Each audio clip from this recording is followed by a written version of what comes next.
السلام علیکم dear students, جیسا کہ آپ جانتے ہو ہم پڑھ رہے ہیں رولنگ دا کنٹری سائڈ. تو اس میں ہم نے پڑھا کہ کمپنی دیوان کیسے بنی، تو اس کے لیے جو ریونیو فار کمپنی تھا وہ کیسے جنریٹ ہوا اور ان کو ریونیو کی کیوں ضرورت پڑی، اتنے سے زیادہ ریونیو کی. تو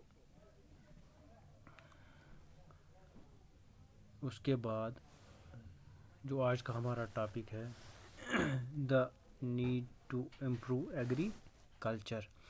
ایگریکلچر کو امپروو کرنے میں، ایگریکلچر کو سدھارنے کے لیے ضرورت کیوں پڑی.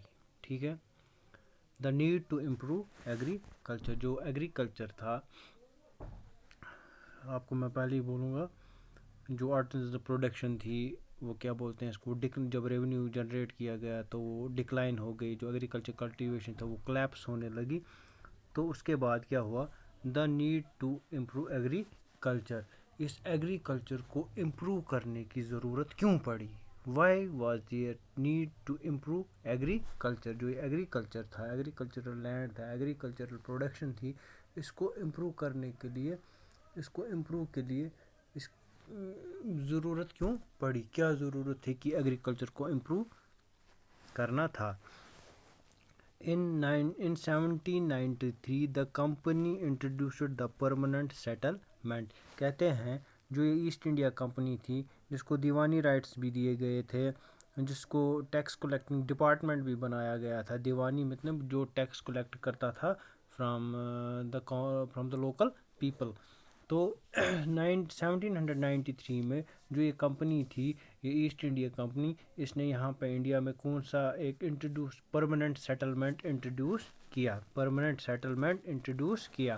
In 1793 the company introduced the permanent settlement. 1793 میں اس کمپنی نے یہاں پہ پرماننٹ سیٹلمنٹ انٹروڈیوس کرا. تو اس permanent, what is this permanent settlement, یہ پرماننٹ سیٹلمنٹ کیا ہے تو وہ پڑھیں گے نیچے. By the term of the settlement, the Rajas and Talukdars were recognized as zamindars who were asked to collect rent from the peasants and pay revenue to the company. کہتے ہیں اس permanent settlement کا مطلب کیا ہوا. جو یہ permanent settlement تھی، اس کا مطلب کیا تھا. By the term of settlement, اس سیٹلمنٹ جو ٹرم ہے اس کا مطلب جو بھی راجاز تھے یا تعلق دار تھے اس ٹائم پہ، ان کو انہوں نے ریکگنائز کیا ایز زمیندار. ان کو انہوں نے ریکگنائز کیا ایز زمیندارز، جن کو کہا گیا کہ وہ جو پیزنٹس تھے، جو کاشتکار تھے، جو کاشتکاری کرتے تھے، جو پیزنٹس تھے، ان سے ٹیکس کلیکٹ کرو اور وہ ٹیکس پے کس کو کرو، وہ ریونیو کس کو پے کرو، کمپنی کو. میں پھر سے ریپیٹ کرتا ہوں. By the terms of settlement the rajas and taluqdars were recognised as zamindars who were asked to collect rent from the peasants and pay revenue to the company. کہتے ہیں جو 1793 میں کمپنی نے انٹروڈیوس کرا پرماننٹ سیٹلمنٹ کا مطلب تھا کہ جو بھی راجا تھے، تعلق دار تھے، ان کو انہوں نے ریکگنائز کیا ایز زمیندارز، اور ان سے کہا گیا کہ جو بھی پیزنٹس وہاں پہ ہیں ان سے ٹیکس رینٹ کلیکٹ کرو اور کمپنی کو ریونیو پے کرو. The amount to be paid was fixed permanently. جو اماؤنٹ ان کو کمپنی کو پے کرنا تھا، جو بھی ٹیکس، جو بھی ریونیو ان کو کمپنی کو پے کرنا تھا، وہ فکسڈ پرماننٹلی، وہ پرماننٹلی فکس کیا گیا تھا.